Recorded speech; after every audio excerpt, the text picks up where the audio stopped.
कोटा में शुरुआत तो इसमें ऐसे रही कि हम लोग भी पढ़ते थे और हमारे कॉलोनी जिसमें हम रहते थे, जेके कॉलोनी, वहाँ पे एक माहौल था पढ़ाई का।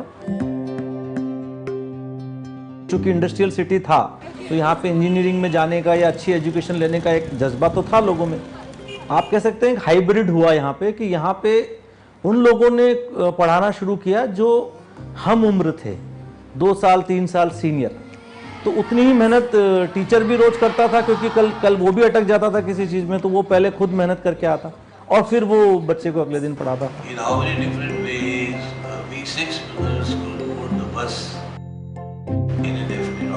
वीके बंसल का नाम सिर्फ एक ही चीज़ में जाना जाता है कि वो IIT जी पढ़ाते हैं। हवाई जहाज में आप ट्रेवल करिए और अगर आप ये कहेंगे कि वीके बंसल, तो शायद वो दूसरा आदमी बता देगा कि वीके बंसल और कोटा और ऐड कर दिया आपने, तो वो बता देगा कि शायद he is connected with IIT JEE coaching.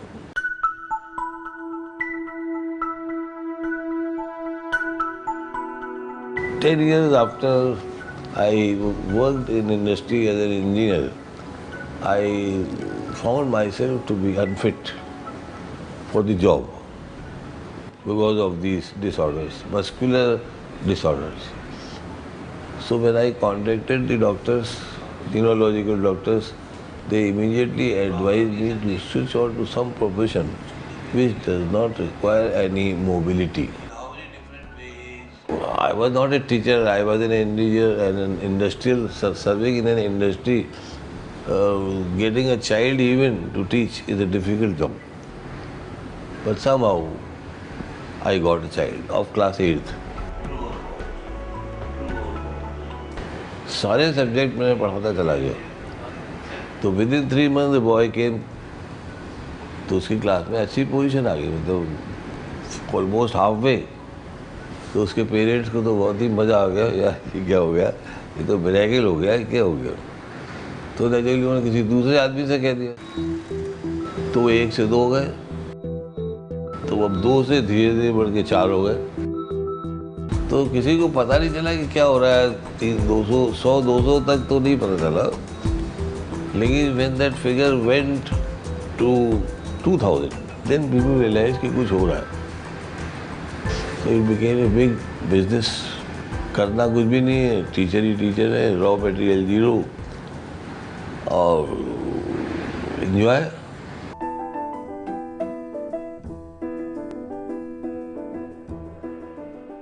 क्यों कोटा आगे बढ़ा? क्योंकि ये जो कल्चर था पहले इंडिया में नहीं था। पहले बहुत ही पढ़े लिखे PhD MSc लोग पढ़ाते थे उस समय तक, और उन्हीं के नाम चलते थे।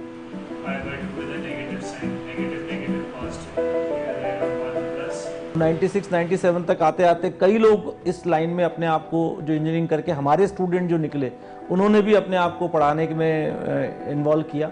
वो सब जबकि IITians या कोई NIT से या इससे पास होके आए। इवन डॉक्टर्स, मतलब कोटा में एक अलग तरह की एजुकेशन के लिए जमात तैयार हो गई, और आज हम इस जगह पहुंच गए कि इंडिया में कोई हमको इस लाइन पे टच भी नहीं कर सकता।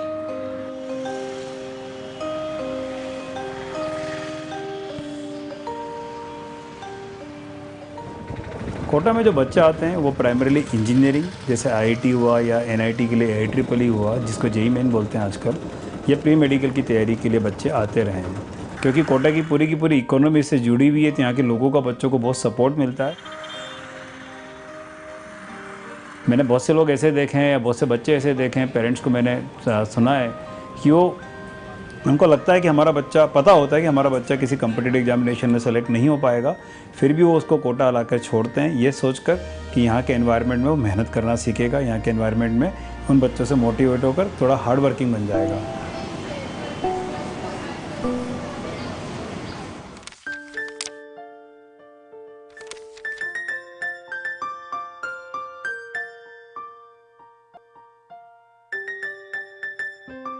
मेरा नाम शैलजा त्यागी है। मैं कोटा में IIT की प्रिपरेशन करने के लिए हूँ।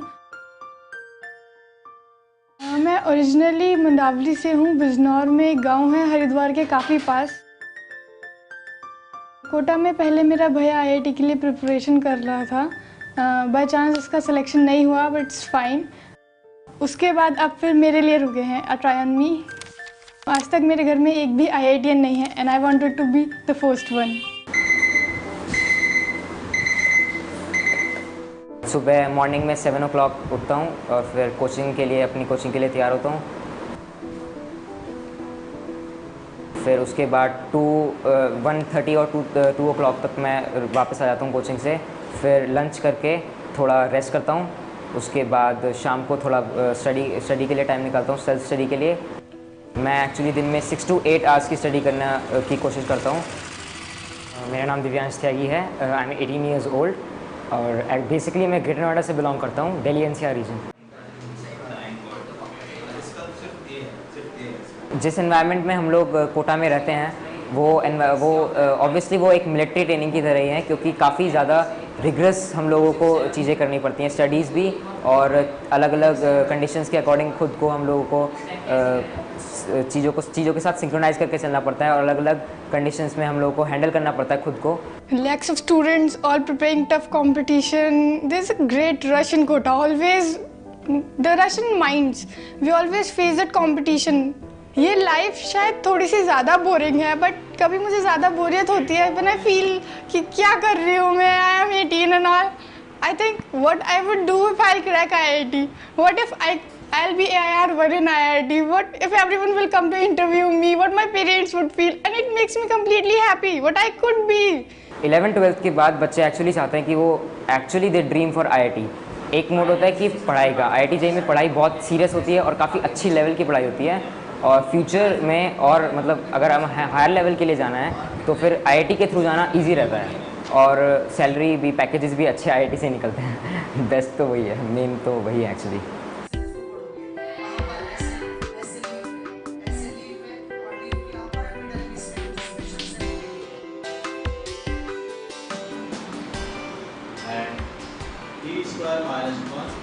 बिना प्रेशर के ये एंट्रेंस एग्ज़ाम नहीं हो सकती। प्रेशर होना चाहिए इस चीज़ का। जब तक प्रेशर नहीं होता हम चीज़ों को बहुत कैजुअली लेते हैं, आई गई, बट ये कंपटीशन सच में बहुत ज़्यादा टफ है, इतना इजी नहीं है ये। बहुत बच्चे हैं जो अब से बहुत ज़्यादा मेहनत कर रहे हैं। सबके पेरेंट्स की एक्सपेक्टेशंस होती हैं उनसे, वो अब इतनी दूर आते हैं अपने पेरेंट्स से, एक ईयर पूरा इधर स्पेंड करते हैं, तो सबसे बड़ा प्रेशर तो एक्चुअली वही है। परसेंटेज रिजल्ट जब देखते हैं तो तब तो काफ़ी डर लगता है, क्योंकि अगर हम सिलेक्ट नहीं हुआ तो फिर बहुत प्रेशर रहता है। अगर सिलेक्ट नहीं हुआ तो पूरा एक ईयर हम लोगों का वेस्ट चला जाएगा। जो कॉलेजेस पहले भी मिल रहे थे वही कॉलेज में बाद में जाएं तो वो एक्चुअली बेकार है।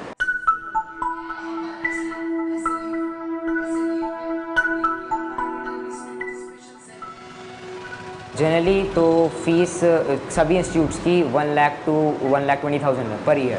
वो बहुत तगड़ा प्रेशर है एक्चुअली, उससे पढ़ाई नहीं हो पाती है, तो उसको साइड रख के ही चलना पड़ता है। घर से भी लोग पेरेंट्स से प्रिपेयर करके भेजते हैं हम लोगों को कि फ़ीस के बारे में, मतलब मनी के बारे में नहीं सोचना, वो हम लोग हैंडल कर लेंगे, हमें सिर्फ स्टडीज़ के लिए ही वो करना, अप्रोच कर रखना है अपना।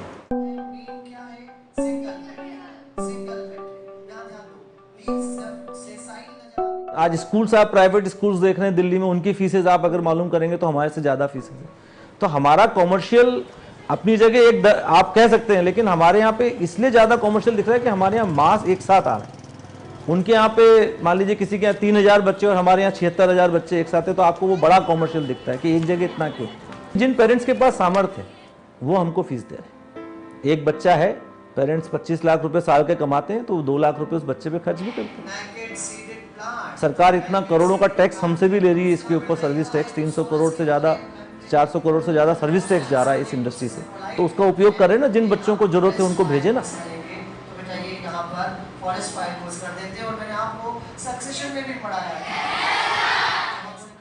कॉमर्शलाइजेशन डेफिनेटली इसमें हुआ है। अपनी विजिबिलिटी लोग सबसे ज़्यादा चाहते हैं, तो आप देखेंगे तो चाहे स्टूडेंट्स के बैग्स हैं, चाहे उनको जो दिए गए अम्ब्रेलाज हैं, उन पर कैरियर पॉइंट या जिस भी इंस्टीट्यूशन का उसका नाम लिखा हुआ है। मुझे तो ये समझ में नहीं आता है कि उस इंस्टीट्यूट की उस कलर की टी शर्ट क्यों ज़रूरी है किसी एग्जामिनेशन को पढ़ने के लिए, या उसी ब्रांड का छाता क्यों ज़रूरी है IIT की तैयारी करने के लिए। बट वो इसलिए ज़रूरी है कि भाई हम पढ़ा तो रहे हैं, लेकिन आप देखिए और हमसे पढ़िए।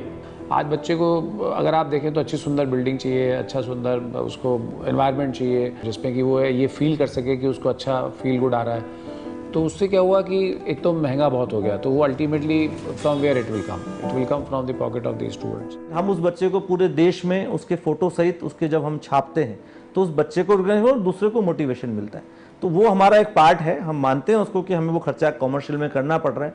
और ये आप साबुन की इंडस्ट्री में चले जाइए, कारों की इंडस्ट्री में चले जाइए, किसी भी इंडस्ट्री में अगर बिजनेस होगा तो कमर्शलाइजेशन तो आएगा। यहाँ की फीस सच में बहुत ज़्यादा महंगी है। It takes lakhs of rupees to win Kota and this for, ये सिर्फ कोचिंग की फीस है, उसके यहाँ रहना खाना everything is so expensive in Kota. It's really a great pressure कि इतने पैसे खर्च हो जाते हैं। कोचिंग इंस्टीट्यूट प्रेशर देता है, यू नो, डायमंड या गोल्ड को बाहर लाने के लिए प्रेशर की बहुत ज़रूरत होती है, ऐसे तो कुछ भी नहीं मिलेगा आपको।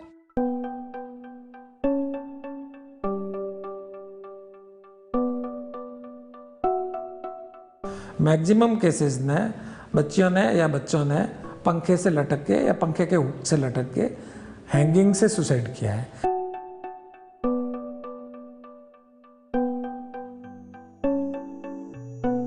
इसमें 1-2 को छोड़ के 2-3 को छोड़ के बाकी में किसी में सुसाइड नोट नहीं मिला।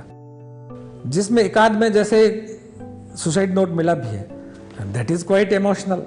उसमें वो बच्चा लिखता है कि मम्मी पापा मेरे को माफ़ कर देना, मैं आपके लिए मतलब मकान का सपना देख के आया था, मैं एक सपना लेके आया था कि भाई मैं बड़ा आदमी बनूंगा, फिर आपके लिए मकान बनाऊंगा, फिर आपके लिए बंगला बनाऊंगा, ये करूंगा वो करूंगा, परंतु आपकी एक्सपेक्टेशन पे मैं खरा नहीं उतर सका और मैं अपने आप को ख़त्म करता हूँ। एक घटना तो ऐसी हुई है इस वर्ष में जिसमें बाप ने और बेटी ने दोनों ने एडमिशन के लिए आए, दोनों ने एक होटल में सुसाइड कर लिया। एक पिता और पुत्री ने दोनों ने सुसाइड कर लिया।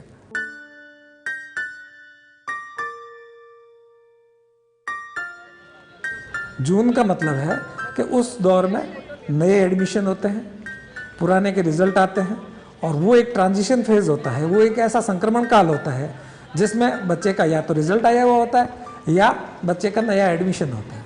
तो मैक्सिमम घटनाएं जून महीने में देखने को आई है और इस साल की आधी घटनाएं एक ही महीने में हुई है, जिसमें लगातार 4 जून, 5 जून, 7 जून, 16 जून और 27 जून को 5 घटनाएं एक ही महीने में हुई।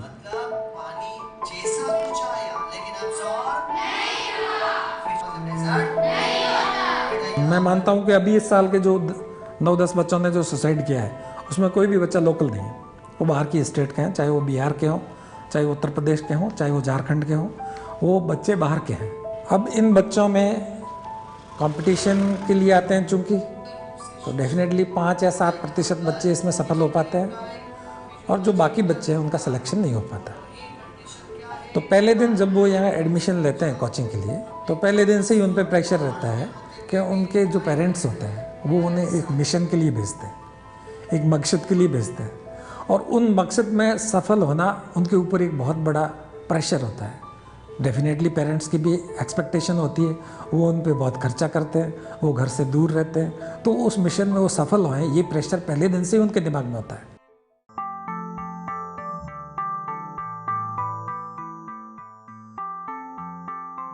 कोचिंग का जो क्षेत्र पूरा अनरेगुलेटेड है, परंतु यहाँ पे सेल्फ रेगुलेशंस बहुत हैं। यहाँ पर जो इंस्टीट्यूशन है उन्होंने अपने आप को बहुत ज़्यादा रेगुलेट किया हुआ है, whether in terms of facility which they provide to students. मुझे लगता है कि शायद अभी तक ये रेगुलेट नहीं किए गए, इसीलिए ये आज अपनी एक जिसको बोलते हैं सक्सेस को बरकरार रख पाएँ। डेफिनेटली मैं ये मानता हूँ कि इसके लिए एक रेगुलेशन सिस्टम होना चाहिए। ये जो कोचिंग सेंटर है इनके लिए रेगुलेशन सिस्टम होना चाहिए और उस रेगुलेशन सिस्टम को इम्प्लीमेंट करने के लिए कुछ एजेंसीज़ को इसकी जिम्मेदारी भी दी जानी चाहिए। वो इसमें एक्सपर्ट की सुविधाएं लें, साइकोलॉजिस्ट की और मेडिकल एड की, जिससे फ्रस्ट्रेशन वाले बच्चों का बिल्कुल निदान हुए। अगर हेल्दी रेगुलेशंस लाए जाएं जो ओवरऑल एक सिस्टम को ग्रो करने में हेल्प करते हैं और एक्सप्लॉइटेशन जो आपका कंज्यूमर है, जैसे स्टूडेंट है, क्योंकि स्टूडेंट को कॉस्ट आ गई, पेरेंट्स को कॉस्ट आ गई, परंतु अगर वो सेलेक्ट नहीं हुआ तो उसका कोई सर्टिफिकेट नहीं है कि I have learn this. IT में 10,000 बच्चे जाते हैं, इसका मतलब ये नहीं कि हमारे देश में केवल 10,000 बच्चे टैलेंटेड हैं। IT is the examination of rejection, it's not the examination of selection. तो हमें ये कोशिश करनी चाहिए कि जो टैलेंट हमारे पास आइडेंटिफाइड हो चुका है कि ये 14 लाख बच्चों में से ये 1 लाख बच्चे टैलेंटेड हैं हमारे देश के, कम से कम कोई एक मैकेनिज्म के तहत कोई ऐसा सर्टिफिकेट दिया जाए, कोई एक ऐसी चीज़ दी जाए जिसको वो ज़िंदगी भर एक certificate of his under knowledge about subject लेके वो आगे जा पाए। और उसमें साथ में उसको लिंक करिए कि अगर आपका 90% सक्सेस रेट आता है तो आप इतना चार्ज कर सकते हैं, आपका 80% आता है आप इतना चार्ज कर सकते हैं, क्योंकि आप चार्ज कर रहे हैं 100 और रिजल्ट दे रहे हैं 10% का, तो फिर इसका मतलब you are exploiting the society.